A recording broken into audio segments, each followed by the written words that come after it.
శ్రోతలకు నమస్కారం. కథాపుస్తకంకి స్వాగతం. అపరాధి ఎవరు అనే మొదటి భాగానికి కొనసాగింపు ఇప్పుడు విందాం. బ్యాక్యార్డ్ శుభ్రం చేస్తూ ఉన్న పనమ్మాయి స్విమ్మింగ్ పూల్ చివర ఒక శరీరం వెల్లకితలా తేలుతూ చూసింది. అందరూ అటువైపు పరిగెత్తి అతి కష్టం మీద గట్టుకు చేర్చారు. ప్రాణం లేని కట్టెలా బిగుసుకుపోయిన ఆ శవం మరెవరిదో కాదు, సుజనది. అంతా గొల్లుమన్నారు.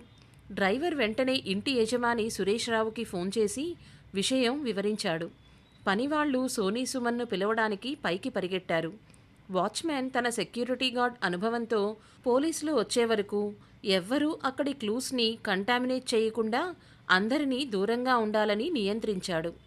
అప్పటికే సురేష్ రావు ద్వారా విషయం తెలుసుకున్న అతని ప్రాణమిత్రుడైన హోమ్ మినిస్టర్ వెంటనే ఐజీ ఆఫ్ పోలీస్తో సంప్రదించి హోమిసైడ్ డిపార్ట్మెంట్లో ఏసీపీ మెరికల్ లాంటి డిటెక్టివ్ ప్రజ్ఞా ఐపీఎస్ను సుజన మరణ రహస్యాన్ని ఛేదించటానికి నియమించాలని, ఆమెకి కావలసిన పోలీస్ బలగాలను, ఫోరెన్సిక్ సైబర్ క్రైమ్ వింగ్ సహకారాన్ని తక్షణమే అందించాలని ఆదేశాలు జారీ చేశారు.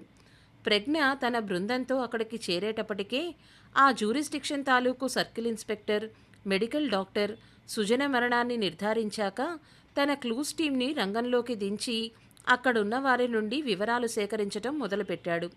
ప్రజ్ఞను చూస్తూనే అతనికి అర్థమైంది, ఇదేదో హై ప్రొఫైల్ మర్డర్ ఇన్వెస్టిగేషన్ అని. వినయంగా విష్ చేసి కేసు వివరాలు వివరించటం మొదలుపెట్టాడు. హతురాలు మిసెస్ సుజనా సురేష్ మేడం, వయసు 40 సంవత్సరాలు.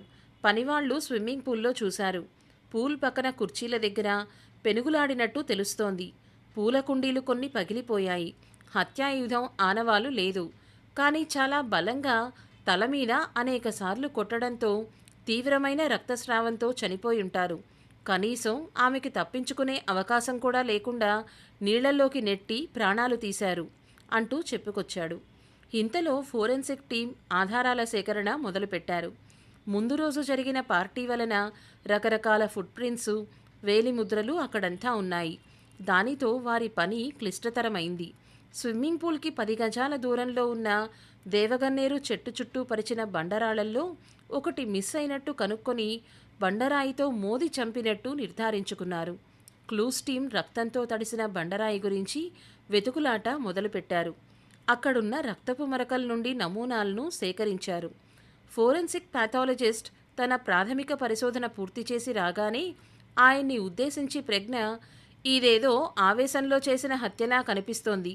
ప్రీమోటివేటెడ్ హత్య అయితే ఏదో ఒక కన్వెన్షనల్ ఆయుధం ఉంటుంది, రివాల్వరో కత్తో. కానీ ఇక్కడ అప్పటికప్పుడు పక్కనున్న బండరాయిని పెరికి గాయపరిచారు అంటే ఏ వాదనో దారి తప్పి హత్యకి దారి తీసినట్టుంది. అయినా ఇంత ఉదయాన్నే ఈమె ఈ పూల్ దగ్గరికి ఎందుకొచ్చినట్టో? ఎవరినైనా కలవడానికా, లేక ఏ వ్యాయామం కోసమో వచ్చినట్టా?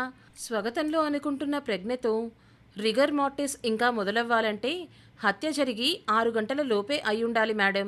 శరీరం ఇంకా స్టిఫ్ అవ్వలేదు. పనివాళ్ల కథనం ప్రకారం సుజన గారు చాలా క్లెన్లీనెస్ ఫ్రీక్. ఎక్కడా చిన్న కాగితం ముక్క ఉన్నా తుడిపించిందే తుడిపిస్తారట. నిన్న జరిగిన పార్టీలో పిల్లలంతా ఆ పరిసరాలన్నీ గత్తర చేశారట. అదిగో ఆ నెట్ చూడండి, దాంతో పూల్ నుండి బీర్ క్యాన్లు తీస్తూ ఉండాలి ఉదయాన్నే అంటున్నారు వాళ్ళు. తెల్లారి 5-6 మధ్యలో ఆమె హతుణ్ణి చూసుండాలి. పెనుగులాట బట్టి ఏ దొంగతనం కోసం వచ్చినవాడో అయ్యుండాలి. ఇంట్లో విలువైన వస్తువులేమైనా దొంగతనం అయ్యాయేమో చూడాలి. అప్పుడు కానీ హత్యకి కారణం నిర్ధారించలేము. పైగా క్రైమ్ సీన్ అంతా పూర్తిగా కంటామినేట్ అయ్యుంది. కొంత కాంప్లికేటెడే మనకిది అంటూ నవ్వుతూ వివరాలిచ్చారు ఫోరెన్సిక్ ఎక్స్పర్ట్.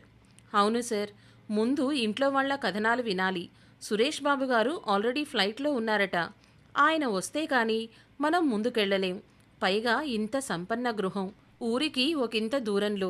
ఎలాంటి సీసీ కెమెరాసు, సర్వైలెన్స్ కానీ పెట్టుకోలేదు. ఆ సెక్యూరిటీ గార్డు కూడా సెలవు పెట్టిన తర్వాత వచ్చాడట. ఇంటి వెనక గేటు బాగా యాక్సెసబుల్గా ఉంది. వెనక స్థలం కూడా వీళ్లదే అట. మరి ఎప్పుడూ తాళం వేసి ఉంచుతారట. నిన్న పార్టీ కోసం తెరిచుంటారు. మన హంతకుడికి రాజమార్గం అయ్యిందది. పరిసరాలన్నీ తిరుగుతూ తన చురుకైన చూపులతో చకచకా గమనిస్తూ చెప్తోంది ప్రజ్ఞ. పెద్దవాళ్లు కదా మేడం, పైగా రాజకీయ నాయకులకి సన్నిహితుడు సురేష్ బాబు గారు. ఎన్నో బినామీ వ్యాపారాలు, లావాదేవీలు ఉంటాయి. వచ్చేపోయే వారి రాకపోకలు రహస్యంగా ఉంచాల్సిన కారణాలేవో ఉంటాయి ఇలాంటి వారికి. నేను చాలామంది సంపన్న గృహాల్లో సర్వైలెన్స్ లేకపోవడం చూశా మేడం అన్నారు సర్కిల్ ఇన్స్పెక్టర్. ఆయన కేసి ఆమోదయోగ్యంగా చూసి, సిఐ గారు, పనివాళ్లని, పాలవాళ్ళు, పేపర్ వాళ్ళని, ఇరుగు పొరుగు వారిని, సుజనగారి పిల్లలను పూర్తిగా విచారించండి. ఎవరైనా ఉదయం అనుమానాస్పదంగా తిరగడం చూశారేమో అడగండి. ఈ కుటుంబంతో, ముఖ్యంగా సుజనగారికి ఎవరితో అయినా విరోధం ఉందేమో అడగండి. అలాగే సురేష్ బాబు గారి వ్యాపార శత్రువులు, అలవాట్లు, బలహీనతలు సమస్తం తెలుసుకోవాలి. అలాగే సుజనగారి సోషల్ లైఫ్ గురించి, క్లబ్బులు, బంధుమిత్రులు అన్ని వివరాలు నా టేబుల్ మీద సత్వరం ఉండాలి. మీకు కావలసిన సిబ్బందిని, బడ్జెట్ను నేను అలాట్ చేయిస్తాను. ఈ కేసు మీద మన డిపార్ట్మెంట్కి కాస్త ఒత్తిడి ఎక్కువే ఉంటుంది. మీ టీం ఫుల్ సహకారం, మీ పోలీస్ అనుభవం నాకు కావాలండి అంటూ వినయంగా మాట్లాడుతున్న ప్రజ్ఞకేసి ఆశ్చర్యంగా చూశారు సిఐ రఘునాథ్. అంత పెద్ద ర్యాంక్ ఐపీఎస్ ఎలాంటి అభిజాత్యం లేకుండా కింద స్థాయి పోలీస్ అఫీషియల్తో మాట్లాడడం తమ డిపార్ట్మెంట్లో చాలా అరుదు. బహుశా ఆ ప్రొఫెషనల్ అప్రోచ్ ప్రజ్ఞను 100% సక్సెస్ రేట్ ఉన్న హోమిసైడ్ డీపీగా నిలబెట్టిందేమో అనుకున్నారు ఆయన. రండి సార్, మెజిస్ట్రేట్ నుండి ఇంటి లోపల సోదాకి పర్మిషన్ వచ్చింది. ఇంటి లోపల చూస్తే గాని హత్యకి కారణం ఇతమిద్దంగా తెలీదు. అవును, వీళ్ళ అమ్మాయి అబ్బాయి ఎక్కడున్నారు అంటూ లోపలికి దారితీసింది ప్రజ్ఞ. వీరి పక్కిల్లు ఆశా జైన్ అనే ఫ్యాషన్ డిజైనర్ది. ఆమె కొడుకు రోహన్, వీళ్ళ అమ్మాయి సోని స్నేహితులు. పైగా 2 కుటుంబాల మధ్య మంచి స్నేహం ఉందట. వారింట్లో ఉన్నారు. తల్లి మృతదేహాన్ని చూసి ఒకటే ఏడుపు పాపం అంటూ పిల్లల సమాచారాన్నిచ్చారు CI Raghunath. Suresh Babu office manager దారి చూపిస్తుంటే ఇల్లంతా అణువణువు శోధించారు. డైనింగ్ టేబుల్ మీద ముందు రోజు పార్టీ తాలూకు ఫుడ్డు, కూల్ డ్రింక్సు, కట్లరీ తప్ప ఇంట్లో ఎక్కడా పార్టీ తాలూకు హడావిడి కనపడలేదు. ప్రతి గది ఎంతో శుభ్రంగా, కళాత్మకంగా, తీరువుగా, ఎక్కడి వస్తువులు అక్కడే ఉండేలా ఉంది. సోనీ గది తలుపు తెరవగానే ముక్కుకి ఘాటుగా తాకిన వాసనలు ఆ 16 ఏళ్ల టీనేజర్ లైఫ్ స్టైల్ను పట్టించేసింది ప్రజ్ఞకి.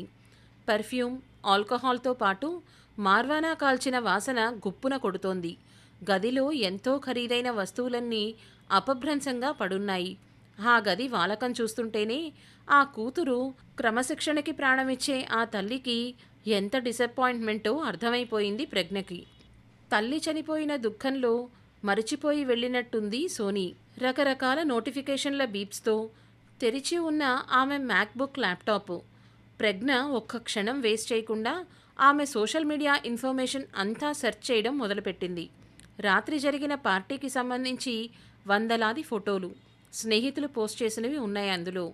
నగరంలోని ప్రముఖ క్లబ్లో రాత్రి 2:30 వరకు జరిగిన పార్టీ తాలూకు ఫోటోలకేసి సాలోచనగా చూసింది ప్రజ్ఞ. రాత్రి 9ంటికే పార్టీ అయిపోయిందని డ్రైవర్ చెప్తున్నాడు. మరి ఈ అర్ధరాత్రి చిందుల గురించి తల్లికి తెలుసో లేదో. ఒకవేళ తల్లి కూతుళ్ల మధ్య జరిగిన ఘర్షణ హత్యకి దారితీసిందా ఏమో. ఏం చెప్పగలం. ఈ కాలం టీనేజీ పిల్లల మనస్తత్వాలని స్నేహితులంతా వలయంగా మారి చేసే భయంకర నేరాలు తెలుస్తూనే ఉన్నాయి. ఈ పిల్లని గట్టిగా పట్టుకోవాలి అనుకుంటూ సోనీ మెయిల్ తెరిచింది. కొన్ని మెయిల్స్, ముఖ్యంగా రోహన్కి పంపిన మెయిల్స్ చదువుతుంటే తెరలు విడిపోతున్నట్టుంది ఆమెకి. ప్రతి మెయిల్లో తల్లి మీద ఉలకబోసిన ద్వేషమే. ఆమె కంట్రోల్ ఫ్రీక్ అని, తమ్ముడు చెప్పే చాడీలు నమ్మి తనను మానసికంగా హెరాస్ చేస్తోందని, పాకెట్ మనీ కట్ చేసి కార్డ్స్ బ్లాక్ చేస్తోందని, కేవలం తండ్రి ఒక్కడే తనను అర్థం చేసుకుంటాడని, తల్లి బతికునన్నాళ్ళు తనకి మనశ్శాంతి లేదని, ఇలా సాగాయి ఆ మెయిల్స్ అన్నీ. ఈరోజు 2వ భాగం ఇక్కడి వరకు విన్నారు కదా. ఇంతకీ తల్లిని సోనీయే హత్య చేసిందా? ప్రజ్ఞ అనుమానాలన్నీ నిజమేనా? తెలుసుకోవాలనుకుంటే తదుపరి ఎపిసోడ్ కోసం తప్పకుండా వెయిట్ చేయండి. మరిన్ని విలువైన కథల కోసం కథాపుస్తకం ఛానల్ని సబ్స్క్రైబ్ చేసుకోండి.